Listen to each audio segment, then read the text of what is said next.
मैं पहली बार मतलब मेरा अभी बांदा में अभी ट्रांसफ़र हुआ है। मुझे 7-8 महीने हुए हैं यहाँ आए हुए।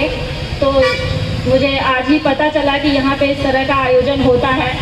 तो ड्यूटी होते हुए भी मैंने कहा कि नहीं, ऐसे आयोजन में जाना बहुत ज़रूरी है इसलिए। और अचानक सर ने मुझे बोल दिया कि नहीं, आप आइए और मंच पे बोलिए।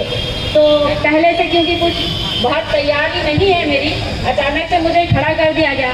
तो मैं बस आप लोगों से इतना ज़रूर कहना चाहूँगी कि हम जयंतियाँ मनाते हैं और आके यहाँ पे खड़े हुए, बात करी, मिले जुले और वापस चले गए, तो इससे जयंती मनाने का जो उद्देश्य है वो कभी पूरा नहीं होगा। हमें सच्चे माने में अगर हम बाबा साहब के जो उनकी जो शिक्षाएं हैं उनको अगर हम नहीं मान रहे हैं, उनके पे नहीं चल रहे हैं, तो हमारा उत्थान होना बहुत मुश्किल है। अभी हमारी सिर्फ एक पीढ़ी ही पढ़ लिख पाई है और बहुत से अभी भी बहुत अच्छी स्थिति में नहीं है। अभी भी पिछड़े लोग हैं जो अनपढ़ हैं और रूढ़ियों में बंधे हुए हैं। तो सबसे पहले उनकी शिक्षा थी कि शिक्षित बनो, तो हमें ज़रूर शिक्षित बनना चाहिए। उन्होंने कहा था कि हमारे पैर में जूते हो या ना हो, लेकिन हाथों में किताब होनी चाहिए। तो हमें इस बात को अपने मन में, दिमाग में रखना है कि हमें पढ़ना है, अपने बच्चों को पढ़ाना है, ज़्यादा से ज़्यादा अच्छा साहित्य पढ़ें और आगे बढ़ने की पूरी कोशिश करते रहें। उसके बाद हमें संघर्ष करना चाहिए।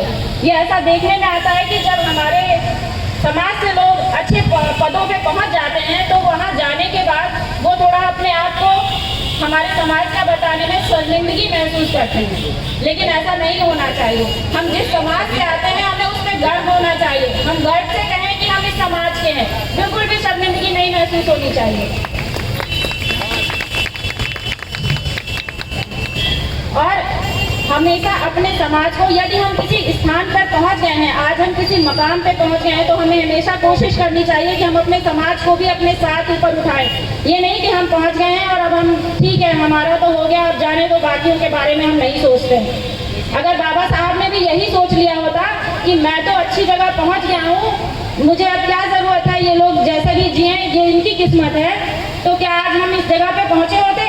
आज हमें अगर कहीं कुर्सी मिल रही है, मान सम्मान मिल रहा है और हम किसी स्तर तक पहुँचे हैं, तो हमें अपने समाज के लिए लड़ना चाहिए, उनके लिए संघर्ष करना चाहिए और उन्हें अपने साथ उठाना चाहिए। जो लोग अभी पिछड़े हैं, पीछे हैं, वो कोशिश करनी चाहिए कि वो भी मुख्य धारा में शामिल हो, आगे बढ़ें।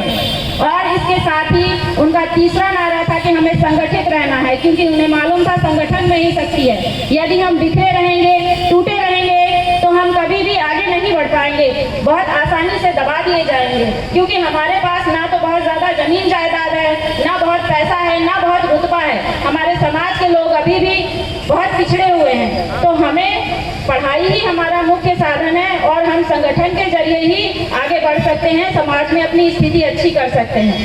इसके साथ ही मैं समाप्त करती हूँ अपनी वाणी को। धन्यवाद। बहुत बहुत धन्यवाद मैडम।